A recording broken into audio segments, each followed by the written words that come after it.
انشاءاللہ ہم انشاءاللہ شروع کریں گے۔ 60 نمبر باب ہے، باب ستر المؤمن علی نفسہ، مومن کا اپنے آپ کو چھپانا۔ یہ باب امام بخاری نے باندھا ہے۔ اپنے آپ کو چھپانے سے مراد اپنے نفس کو، اپنے نفس کے اعمال کو جو کیا، وہ ان معاملات کو، ان کو چھپانا۔ یعنی اگر کوئی گناہ سرزد ہوا، کوئی نافرمانی ہوئی اللہ تعالیٰ کی، تو اس صورت میں، اس حالت میں کیا کرنا ہے؟ اس حالت میں اصل میں یہ ہے، چونکہ اب گناہ تو ہو گیا، تو اب نبی اکرم صلی اللہ علیہ وسلم یا اسلام کی تعلیمات کے مطابق اس گناہ کو چھپانا ہے۔ اور اگر اس سے بھی پیچھے جائیں تو اصل تو یہ ہے کہ گناہ انسان سے نہ ہو، اللہ تعالیٰ سے انسان حفاظت کی دعا مانگے اپنے لیے کہ اللہ تعالیٰ میری حفاظت فرما۔ اگر گناہ سرزد ہو گیا تو سب سے پہلا عمل یہ ہے کہ اپنے اس گناہ پر اگر اللہ نے پردہ ڈالا ہے تو پردہ ڈالے رکھیں۔ پھر اگلا عمل یہ ہوتا ہے کہ اس کے اس گناہ کے جو بھی سرزد ہوا اس کے اللہ تعالیٰ سے توبہ اور استغفار جو ہے وہ طلب کرے۔ تو ستر المؤمن علی نفسہ، مومن کا اپنے آپ کو، اپنے جو بھی عمل جو بھی ہوا اس کو چھپانے کا معاملہ ہے۔ تو فرماتے ہیں یہاں پر دوسری حدیث ہے اس باب کی۔ پہلی حدیث ہم لوگ پڑھ چکے ہیں کہ آپ صلی اللہ علیہ وسلم نے فرمایا کہ میری امت کے تمام لوگ جو ہیں معافی، وہ معاف کر دیے جائیں گے، الا المجاہرین، سوائے ان کے جو مجاہر ہیں، یعنی اپنے گناہوں کو آ، یعنی لوگوں کے سامنے بیان کرتے ہیں۔ مجاہر خاص وہ ہوتا ہے جو اپنے گناہ کو خاص طور پر لوگوں کے سامنے بیان کرے، اس کو مجاہر کہتے ہیں۔ پھر آگے فرمایا کہ یعمل الرجل باللیل عملا ثم یصبح وقد سترہ اللہ علیہ، کہ ایک انسان ہے، کوئی عمل کرتا ہے رات میں اور پھر صبح اٹھ کے وہ لوگوں کو بتاتا ہے، اور حالانکہ اللہ تعالیٰ نے اس پر اپنا جو ہے پردہ ڈالے رکھا، تو وہ فرمایا آپ نے کہ وہ کہتا ہے اے فلان، میں نے پچھلی رات یہ کیا اور یہ کیا، اور حالت یہ ہے کہ اللہ تعالیٰ نے اس کو ان اعمال کو اللہ تعالیٰ نے چھپائے رکھا، اللہ تعالیٰ نے پردہ ڈالے رکھا، اور وہ خود اس چیز پر سے پردہ جو ہے وہ اٹھا رہا ہے، پردہ جا کر رہا ہے۔ آگے حدیث ہے، کہتے ہیں حدثنا مسدد قال حدثنا ابو عوان عن قتادة عن صفوان بن محرز ان رجلا سأل ابن عمر كيف سمعت رسول الله صلى الله عليه وسلم يقول في النجوى، کہ آپ نے نبی اکرم صلی اللہ علیہ وسلم کو نجوا کے متعلق کہتے ہوئے کیا سنا؟ نجوا کیا ہے؟ نجوا یہ ہے کہ 3 لوگ ہوں اور 2 لوگ آپس میں سرگوشی کریں۔ خاص طور پہ 3 لوگوں کے درمیان سرگوشی کو نجوا کہا جاتا ہے۔ 4 لوگ ہوں یا 5 لوگ ہوں یا 6 لوگ ہوں، ان میں 6 لوگ ہوں، ان میں دو آپس میں بیٹھے ہوئے آپس میں بات کریں، اس کو نجوا نہیں کہتے۔ دو آپس میں سرگوشی کریں، اس کو نجوا نہیں کہتے، ٹھیک ہے؟ لیکن اگر 3 لوگ ہوں اور ان میں سے 2 سرگوشی کریں اور ایک ایسے ان کو دیکھ رہے بیٹھا ہوا ہے، اس کو نجوا کہیں گے۔ وہ سرگوشی، وہ نجوا جو ہے جائز نہیں ہے۔ اس کے متعلق اللہ تعالیٰ نے قرآن میں فرمایا انما النجوى من الشیطان لیحزن الذین آمنوا، نجوا جو ہے سرگوشی شیطان کی طرف سے ہے۔ یہ ایکچولی جو آیت کا شان نزول ہے وہ یہ ہے کہ یہودیوں کے متعلق وہ آیت نازل ہوئی، یہود مسلمانوں کے سامنے خاص طور پر سرگوشی کرتے ہیں ان کو تکلیف دینے کے لیے۔ اور ایک طبی سی بات ہے کہ انسان سوچے گا اس چیز کے بارے میں کہ اچھا کیا بات کی ہے انہوں نے، یعنی ہمارے بارے میں کیا بات کی، اس سے اپنے آپ انسان کو نا تکلیف ہونے لگتی ہے۔ شیطان وہ سوچ اور وہ وسوسہ جان کر انسان کے ذہن میں ڈالتا ہے کہ دیکھو یہ بات کریں، یہ تمہاری خلاف بات کر رہے ہوں گے۔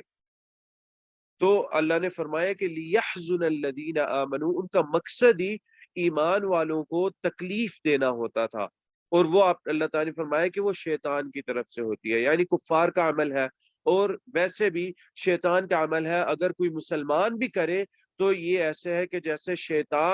شیطان جو ہے اس نے وسوسہ ڈالا کہ تم سرگوشی کرو، اور وہ سرگوشی کر رہا ہے۔ تو اس طرح یعنی یہ آداب ہے، اخلاق ہے، اسلام کے آداب اور اخلاق میں سے ہے کہ اگر 3 لوگ ہوں تو آپس میں سرگوشی نہیں کرتی۔ تو انہوں نے پوچھا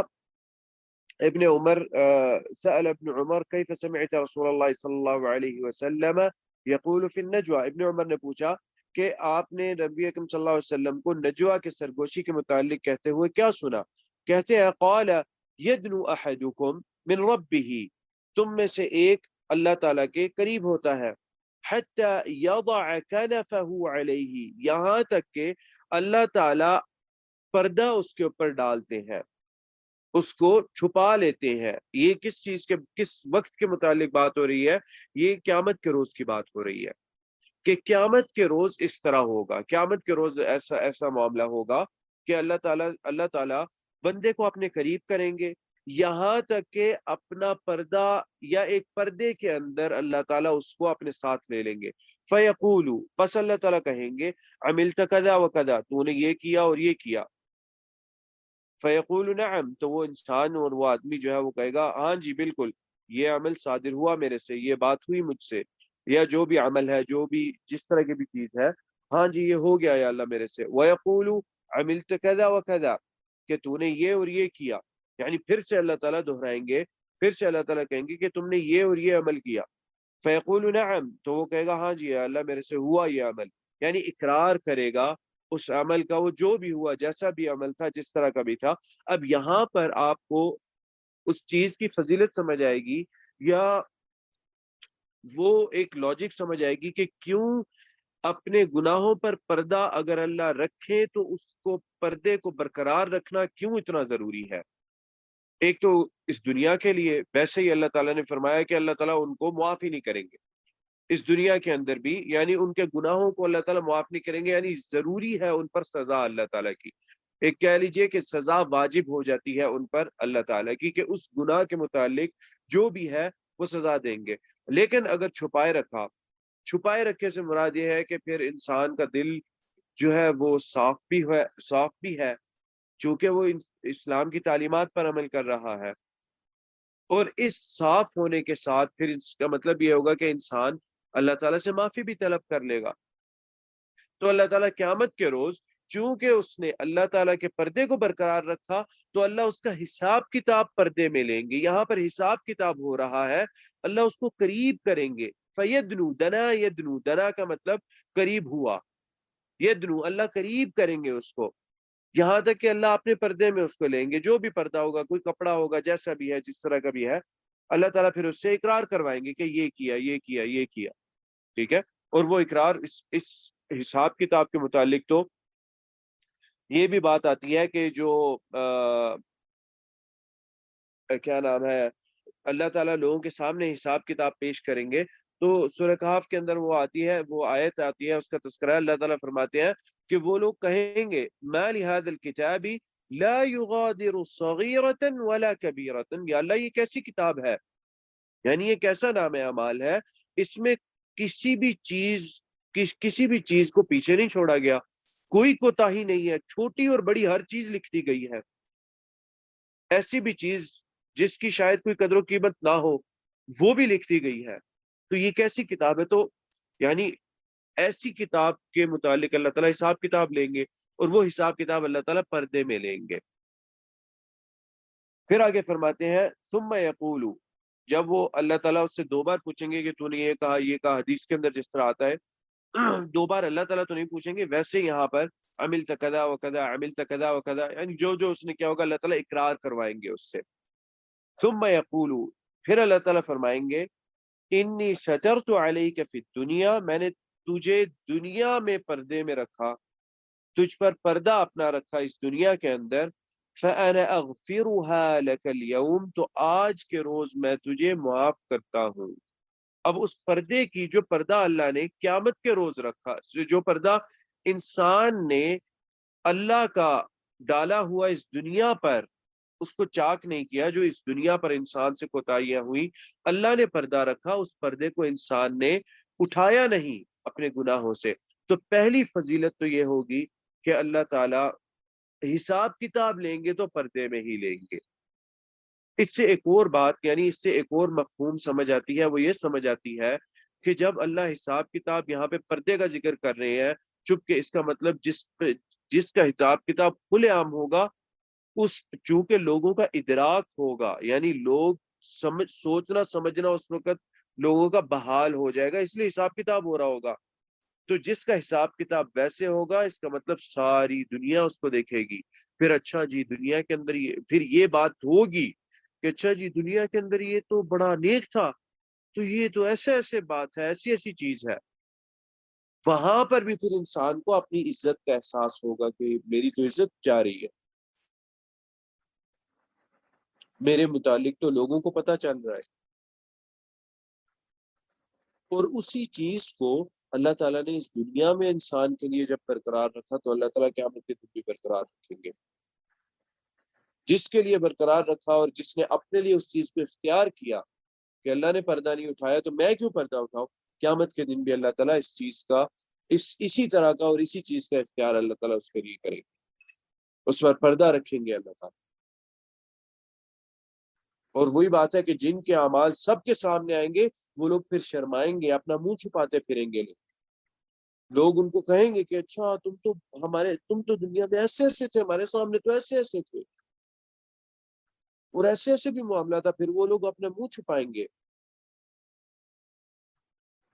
اور پھر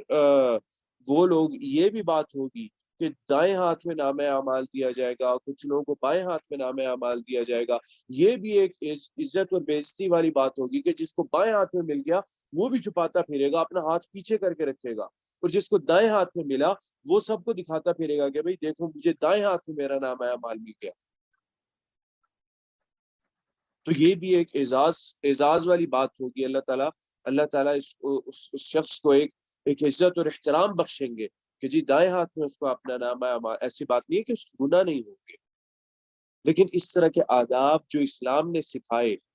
ان کو اس نے اس دنیا میں ملحوظ خاطر رکھا، ان کو اس نے اپنے سامنے رکھا ان آداب کو، تاکہ اللہ تعالیٰ جو ہے وہ میرے ساتھ اچھا کرے، جو بھی کرے اللہ تعالیٰ اچھا کرے۔ ہم معصوم نہیں ہیں، ہم گناہوں سے بالکل پاک نہیں ہیں۔ اللہ تعالیٰ نے قرآن میں بھی فرما دیا وَخُلِقَ الْإِنسَانُ ضَعِيفًا، انسان کو کمزور اللہ تعالیٰ نے بنایا، ہر لحاظ سے اللہ تعالیٰ نے انسان کو کمزور بنایا۔ تو اللہ تعالیٰ یہ بہت بڑی فضیلت والی بات ہوگی کہ اللہ تعالیٰ ایک تو پردے میں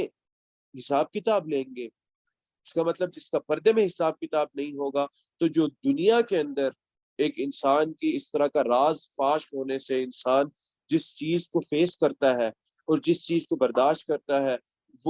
وہی چیز قیامت کے دن بھی اس کے ساتھ ہوگی پھر، کیونکہ پردہ ورنہ تو پردہ ذکر کرنے کا کوئی معنی اور مفہوم ہی نہ ہوتا۔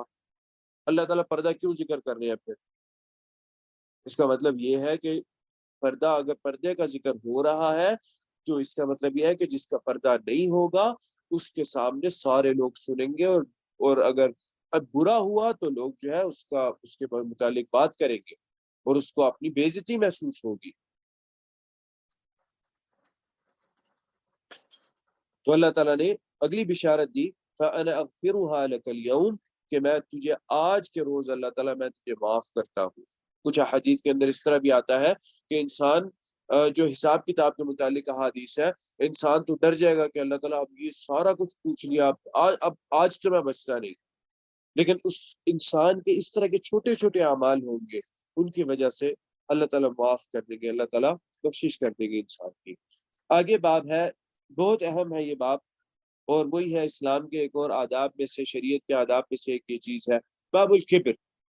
کبر یہ کیا ہے؟ کبر جس کو ہم عام طور پہ تکبر کہتے ہیں، کبر جو ہے صفت ہے، تکبر کہہ لیجئے فعل ہے۔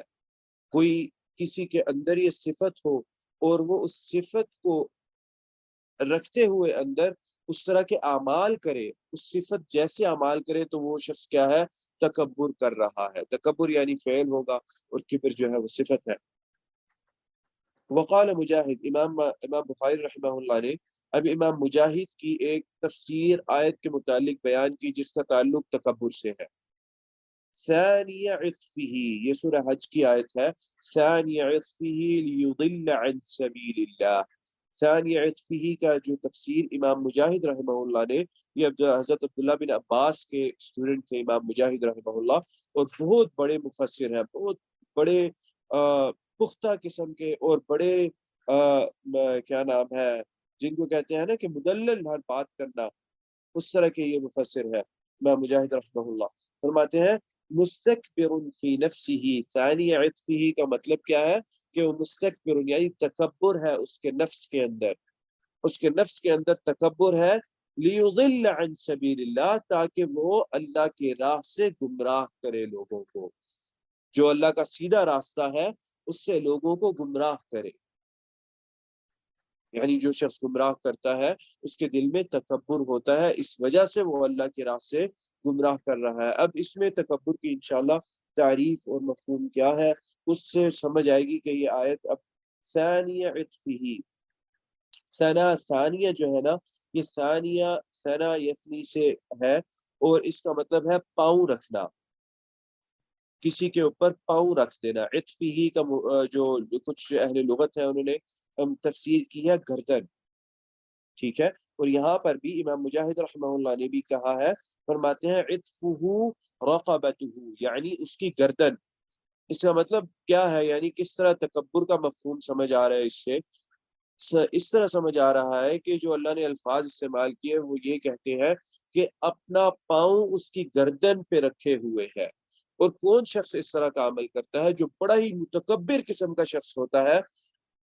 اگر کوئی لڑائی بھی ہو رہی ہو عام طور پہ اس طرح کا عمل نہیں کیا جاتا، یہاں تک کہ کوئی جو متکبر قسم کا شخص ہو وہ شخص یہ عمل کرتا ہے،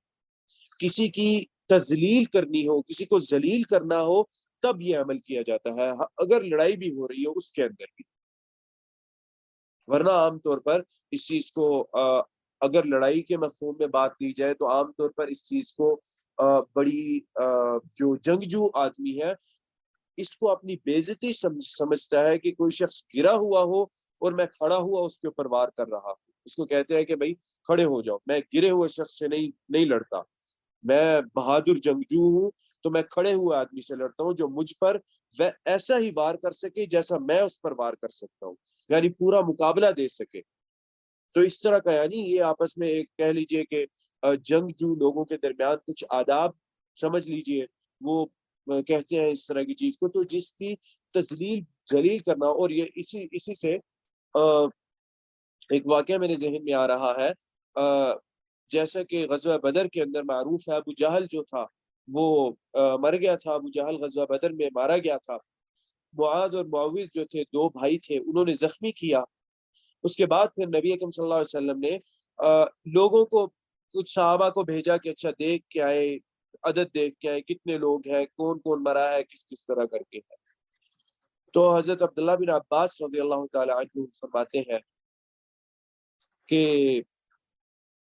میں عبداللہ بن عباس سے عبداللہ بن مسعود تھے، دونوں میں سے ایک صحابی تھے، عبداللہ بن مسعود رضی اللہ تعالی عنہ تھے، وہ کہتے ہیں کہ میں آیا تو ابو جہل کے اندر آخری ابھی رمق موجود تھی، اس کے اندر اس کی جو زندگی ہے ابھی آخری لمحات اس کے موجود تھے، وہ زندہ تھا، سانس لے رہا تھا، آخری کچھ سانس موجود تھے۔ تو کہتے ہیں کہ اس نے حضرت عبداللہ بن عباس آئے اور کہا کہ اچھا جی زندہ ہے، تو اس نے کہا کہ جی اچھا آپ مجھے ایک چرواہے کا بچہ یا چرواہوں کے خاندان کا لڑکا مجھے مارے گا، یعنی اب وہ تکبر والی بات تھی۔ تو اس نے حضرت عبداللہ بن عباس نے کہا کہ ہاں میں گردن اتاروں گا، میں تمہاری گردن اب اتاروں گا۔ تو وہ کہتا ہے کہ میری گردن جو ہے نا میرے بالکل یعنی سر کے ساتھ کر کے اتارنا، تاکہ لوگوں کو پتا چلے کہ کسی سردار کی گردن ہے، یعنی دیکھیں سبحان اللہ، یہاں پر وہی فخر اور تکبر والی بات آتی ہے۔ تو یہاں سے یہ تکبر والی چیز نکلی ہے کہ کسی کی ذلت، کسی کی تذلیل کرنی ہو تو وہ یہ مفہوم قرآن بیان کر رہا ہے کہ پاؤں رکھنا گردن کے اوپر تاکہ وہ اللہ کے راستے سے گمراہ کرے۔ اب تکبر کیا چیز ہے؟ تکبر کے متعلق کہتے ہیں کہ تکبر کیا ہے؟ تکبر یہ ہے کہ بطر الحق کے جو حق ہے اس کو رد کرنا،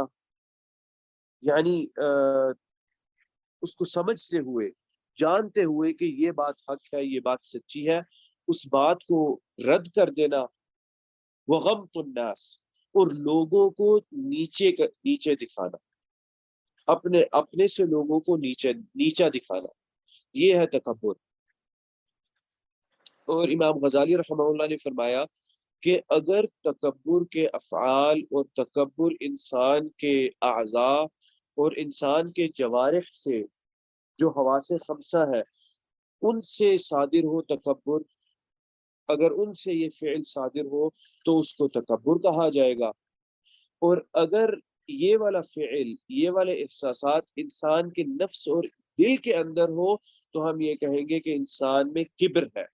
تب اس کو کبر کہا جائے گا۔ جب انسان کے نفس میں یہ والے احساسات ہوں لیکن اپنے حواس خمسہ سے وہ ان کو ظاہر نہ کرے، بس ویسے ہی لوگوں کو اپنے سے نیچے دکھائے یا سمجھے لوگوں کو اپنے سے نیچے، تو یہ کہیں گے کہ انسان کے اندر کبر ہے، اور یہ کبائر میں سے ہے، کیونکہ یہ اللہ تعالیٰ کی صفت ہے۔ اس کے متعلق نبی اکرم صلی اللہ علیہ وسلم کی حدیث بھی آتی ہے کہ اللہ نے فرمایا کہ الکبر ردائی والعزت ازاری، کچھ اس طرح کر کے کما قال صلی اللہ علیہ وسلم، اس میں بڑی وعید آتی ہے کہ جس نے میری اس ردا کو، ردا اوپر والے کپڑے کو کہتے ہیں جو انسان اپنے اوپر والے حصے پہ پہنتا ہے جس کپڑے کو، تو کہتے ہیں کہ جس نے میرے سے اس کو چھیننے کی کوشش کی میں اس کو جلا دوں گا، ختم کر دوں گا، یا کچھ اس طرح کے الفاظ آتے ہیں۔ یہاں پر حدیث میں آتا ہے قال حدثنا محمد بن كثير قال اخبرنا سفيان قال حدثنا معبد بن خالد القيسي عن حارثة بن وهب الخزاعي عن النبي صلى الله عليه وسلم أنه قال، نبی اکرم صلی اللہ علیہ وسلم فرماتے ہیں الا اخبرکم باہل الجنہ، کیا میں تمہیں اہل جنت کے متعلق باخبر کروں، کیا میں تمہیں بتاؤں کہ اہل جنت کون ہے؟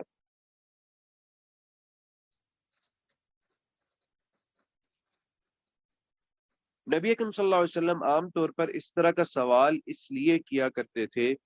تاکہ صحابہ کرام علم سیکھیں، اور صحابہ کرام جو آگے بات نبی اکرم صلی اللہ علیہ وسلم بتلائیں اس پر عمل کرنے کی کوشش کریں، اور عام طور پہ صحابہ کرام کا یہی شیوا تھا اور یہی ان کا معاملہ تھا کہ جو بھی چیز نبی اکرم صلی اللہ علیہ وسلم سے سنتے، خاص طور پہ اس انداز اور اس طریقے سے سوالیہ انداز سے، تو اس پر خاص طور پر عمل کرنے کی توفیق، عمل کرتے اس پر، اور دعا کرتے کہ اللہ تعالیٰ توفیق عطا کرے ہمیں عمل کرنے کی۔ اور آپ کا یہ طریقہ سوال پوچھنے کا، یہ طریقہ ہی لوگوں کی توجہ مبذول کرنے کا طریقہ ہوتا تھا، اپنی طرف توجہ لوگوں کی اپنی طرف کرنے کا یہ آپ صلی اللہ علیہ وسلم کا انداز تھا۔ فرماتے کہ میں آپ کو اہل جنت کے متعلق بتاؤں کہ تو صحابہ کرام نے کہا ہوگا جی بتائیے۔ فرماتے ہیں کل ضعیف متضعف، ہر کمزور آدمی، ضعیف یعنی جس کو کہہ لیجئے کہ اس دنیا میں اس کے ہاتھ میں کوئی قوت نہیں ہے، مال بھی نہیں ہے، اور اس کے بعد کی کوئی قدر و قیمت بھی نہیں ہے، کوئی اہمیت بھی نہیں ہے۔ کبھی یہ ہوتا ہے انسان کے پاس مال تو نہیں ہوتا لیکن اس کی بات کی بہت قدر و قیمت اور اہمیت ہوتی ہے لوگوں کے درمیان۔ اس کی سب سے بڑی مثال، بہت ساری مثالیں ہیں اس کی،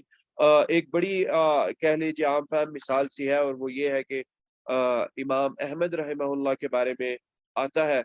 کہ کوئی مال و دولت ان کے پاس نہیں تھا، لیکن ان کی بات کی بہت اہمیت تھی، بہت زیادہ اہمیت تھی ان کی بات کی، یہاں تک کہ جو ان کا جس مسئلے میں ان کے اوپر ظلم ہوتا رہا اور ان کو سزا دی جاتی رہی، خلفاء ان کو سزا دیتے رہے، جس چیز میں جو خلق القرآن کا فتنہ تھا اس کے اندر سزا ملتی رہی امام احمد رحمہ اللہ کو، تو امام احمد سے کہا کرتے علماء امام احمد سے کہتے کہ اے امام، آپ یہ بات کہہ دیجئے لیکن دل سے آپ یقین نہ رکھیں، جیسے کہ آتا ہے قرآن کے اندر بھی کہ دل کے ایمان سے اگر وہ کفریہ بات انسان نہ کرے، یعنی دل کے ایمان سے نہ کرے، دل کے یقین سے کوئی کفریہ بات انسان نہ کرے، تو وہ معفون عنہ ہے، اللہ تعالیٰ معاف فرما دیتے ہیں اس کو، جیسے کہ آتا ہے وَقَلْبُهُ مُطْمَئِنٌ بِالْإِيمَانِ، یعنی وہ کوئی کفریہ بات کرے اور اس کا دل جو ہے وہ ایمان پر مطمئن ہے، اس کے متعلق اللہ تعالیٰ کی مغفرت ہے، اللہ تعالیٰ کوئی پکڑ نہیں کریں گے۔ تو علماء کہتے کیا ہے امام، آپ پر اتنا ظلم و ستم ہوتا ہے، جیل ہے اور اتنا کچھ آپ کے ساتھ کرتے ہیں، تو آپ جو ہے وہ کیوں نہیں الفاظ ادا کر دیں، دل سے یقین نہ رکھیں لیکن بس الفاظ ادا کر دیں، کیونکہ کچھ سلف کے علماء ان لوگوں نے سزا سے بچنے کے لیے یہ کیا۔ تو امام احمد رحمہ اللہ کہتے کہ جب مجھے، یعنی لوگ بھی بیان کرتے، جب امام احمد کو لایا جاتا عدالت میں کہ جی یہ بات کہیں، آپ یہ کہیں کہ قرآن کیا ہے، مخلوق ہے یا قرآن کلام اللہ ہے، اللہ کی صفت ہے، تو لوگ اپنے قلم لے کر کھڑے ہوتے کہ امام احمد کیا کہیں گے، اور امام احمد بھی کہتے میں یہ نہیں چاہتا کہ لوگ میرے بعد یہ کہے کہ احمد نے تو یہ کہہ دیا تھا، اور ہزاروں کے حساب سے لوگ کھڑے ہوتے اپنے قلم تیار کر کے اور اوراق تیار رکھ کے کہ امام احمد کیا بات، جو بات کہیں گے ہم وہ فوراً لکھ لیں گے۔ یہ نہیں ہوگا کہ ٹھیک ہے سنا جائے، سمجھا جائے کہ اچھا امام نے کیوں یہ بات کہی، کیا دل مطمئن تھا ان کا یا دل مطمئن نہیں تھا، کس لیے یہ بات کہی۔ لیکن اور پھر بہت سارے اور بھی جو ہے وہ آتی ہے امام احمد کے متعلق کہ ایک شخص تھا، اس کے بارے میں اس کا نام ابو الہیثم تھا،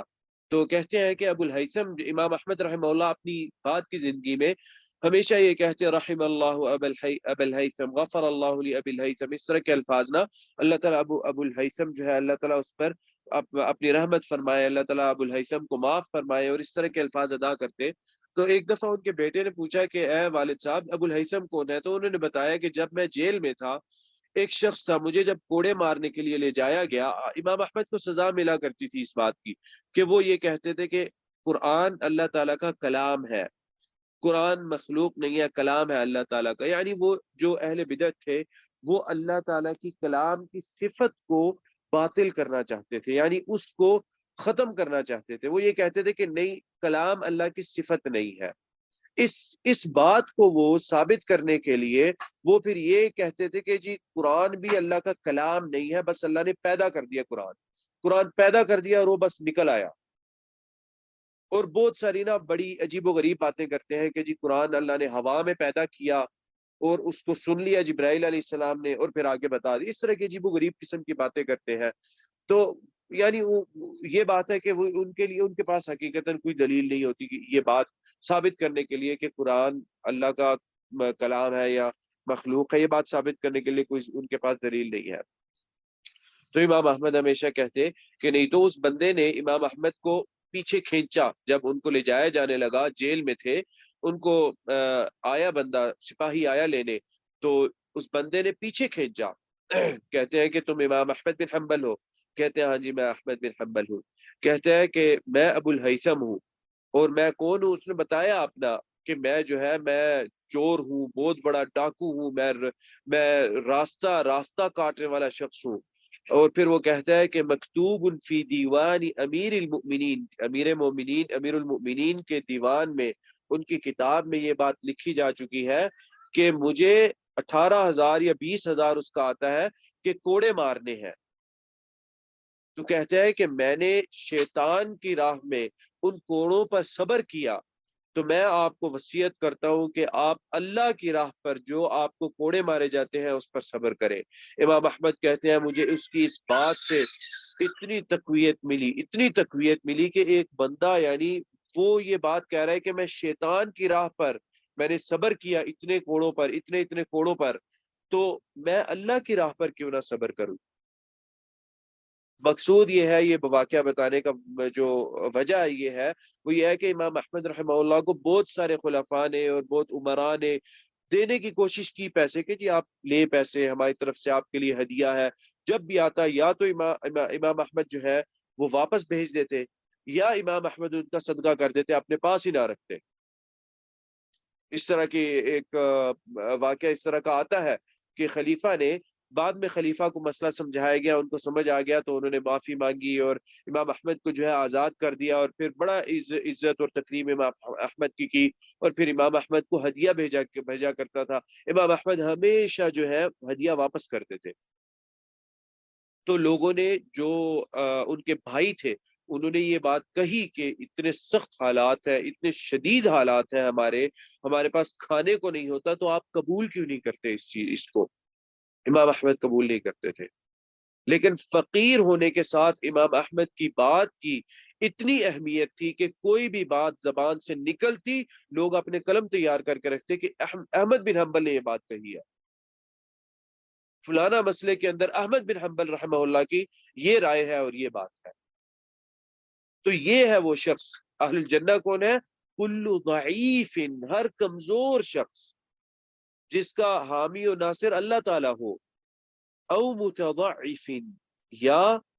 کون ہے متضعف؟ کون ہے متضعف؟ کے بارے میں آتا ہے کہ وہ شخص جس کے اندر تواضع ہو، جو اپنے آپ کو کمزور بنائے، جس کے ہاتھ میں قوت ہو، پیسہ ہو، مال ہو، جس کے ہاتھ میں جو ہے حکم بھی ہو، جو کچھ کر سکتا ہو، لیکن اپنے آپ کو وہ کمزور بنائے۔ کمزور بنانے سے مراد کیا ہے؟ اپنے آپ کو متواضع بنائے، وہ تواضع اختیار کرے، وہ اہل جنت میں سے ہے۔ یعنی یہ صفت نبی اکرم صلی اللہ علیہ وسلم بیان کر رہے ہیں اہل جنت کی۔ اور وہی بات ہے، آپ صلی اللہ علیہ وسلم نے بہت ساری چیزیں بیان کی، یہ کریں گے تو اہل جنت میں سے ہے، یہ کریں گے تو جنت میں داخل ہوں گے، فلانا کریں گے تو جنت میں داخل ہوں گے۔ اور وہ اعمال جو ہے، ان اعمال کو اگر صرف وہی عمل انسان کرے نا، تو تمام نیکیاں وہ اعمال اپنے ارد گرد گھیر لیتے ہیں۔ تو انسان جیسے کہ ایک بندہ آیا نبی اکرم صلی اللہ علیہ وسلم کے پاس، اس نے کہا یا رسول اللہ، میں یہ 5 نمازیں پڑھوں گا اور جو واجبات ہیں میں وہ کروں گا، حج، روزہ، زکوٰۃ، بس یہ میں کروں گا تو کافی ہوگا؟ نبی اکرم صلی اللہ علیہ وسلم نے کہا ہاں انشاءاللہ کافی ہوگا۔ اس نے کہا جنت میں جانے کے لیے؟ آپ نے کہا ہاں جنت میں جانے کے لیے کافی ہوگا۔ تو اس سے مراد کیا ہے کہ اگر پابندی کے ساتھ یہ اعمال کیے جائے، پابندی کے ساتھ یہ چیز کی جائے، تو کیسے انسان جنت میں جائے گا؟ ایسے کہ اپنے آپ انسان دوسری نیکیاں اپنے آپ کرنا شروع ہو جائے گا، انسان کو احساس بھی نہیں ہوگا کہ میں دوسری نیکیاں کرنے لگ گیا ہوں، جن کا انسان نے سوچا بھی نہیں ہوگا کبھی۔ یہ اپنے اسی لیے کہتے ہیں کہ نیکی نیکی کو قریب کرتی ہے، نیکی ایک دوسری نیکی کو قریب کرتی ہے۔ تو جب نماز کے پابند ہوں گے تو نماز ہر خیر اور ہر نیکی کو اپنے قریب کرتی ہے، اپنے پابند کرتی ہے۔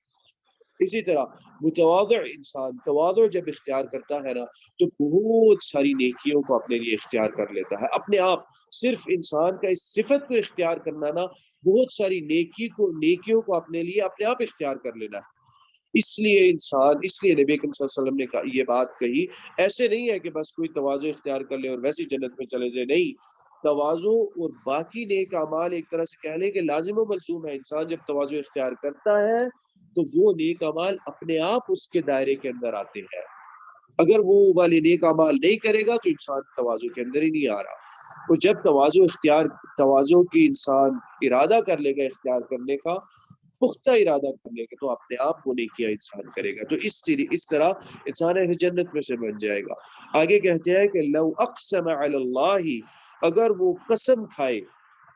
کھا کر کوئی بات کہے، لأبرہ، تو اللہ تعالیٰ وہ بات پوری کر دیں گے۔ اتنے نیک، یعنی اہل جنت یہ لوگ ہیں، کمزور لوگ ہیں کہ اگر کوئی قسم کھا کر کوئی بات کہے کہ میں قسم کرتا ہوں کہ اللہ تعالیٰ یہ کر دے یا اس طرح کرے، تو اللہ تعالیٰ وہ بات مکمل کریں گے۔ اور نیک لوگ، آج بھی ایسے نیک لوگ موجود ہیں کہ اگر وہ قسم کھا کر کوئی بات کہے، اللہ تعالیٰ وہ بات پوری کر دیتے ہیں۔ اس کا تعلق انسان کے نیک ہونے سے ہے۔ لأبرہ کا مطلب اللہ تعالیٰ اس کو پورا کرے، یعنی کوئی مستقبل کے جو امور ہے، آنے والے ایام کے جو معاملات ہیں، اس کے متعلق کوئی انسان قسم کھائے، اللہ تعالیٰ اپنے آپ اس کو پورا کر دیں گے۔ اور پھر آگے آپ نے فرمایا الا اخبرکم باہل النار، کیا میں اہل جہنم کے متعلق تمہیں بات بتاؤں؟ تو آپ نے آگے فرمایا کل عتل جواظ مستکبر، یہ تمام یعنی صفات جو ہے عتل اور جواظ جو ہے، یہ اس سے مراد یعنی یہ ویسے تکبر کے متعلق یہ صفات ہے۔ تو آپ صلی اللہ علیہ وسلم نے فرمایا کہ جس شخص کے اندر یہ صفات ہوگی، خاص طور پہ تکبر والی صفت ہوگی، اللہ تعالیٰ اس کو جہنم میں ڈالیں گے۔ یعنی یہ ایک طرح سے سمجھ لیجئے کہ وعید ہے اس شخص متکبر شخص کے لیے کہ جو شخص متکبر ہے اللہ تعالیٰ اس کو جہنم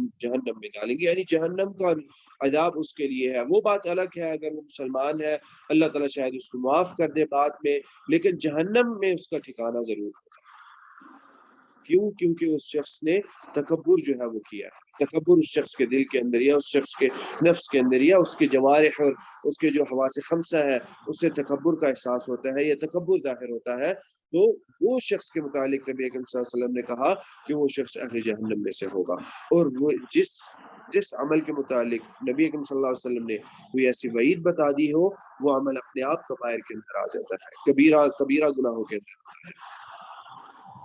اسلام کے یہ آداب نبی اکرم صلی اللہ علیہ وسلم نے یہ چیزیں اسی لیے بتائی کہ انسان ان کو اختیار کرے جو اختیار کرنے والی چیزیں ہیں، اور جن کے متعلق وعید ہے اور جن کے متعلق کوئی سزا نبی اکرم صلی اللہ علیہ وسلم نے بتائی ان چیزوں کو چھوڑا جائے، ان چیزوں سے دور رہا جائے، ان چیزوں کو بالکل ان چیزوں کے قریب نہ جایا جائے۔ اللہ تعالیٰ سے دعا ہے کہ جو کہا اور جو سنا اللہ تعالیٰ ہمیں اس پر عمل کرنے کی توفیق عطا فرمائے۔ قد قلت ما قلت صوابا فمن الله وإن خطأ فمني والشيطان وأستغفر الله إنه كان غفارا۔ والسلام عليكم ورحمة الله وبركاته۔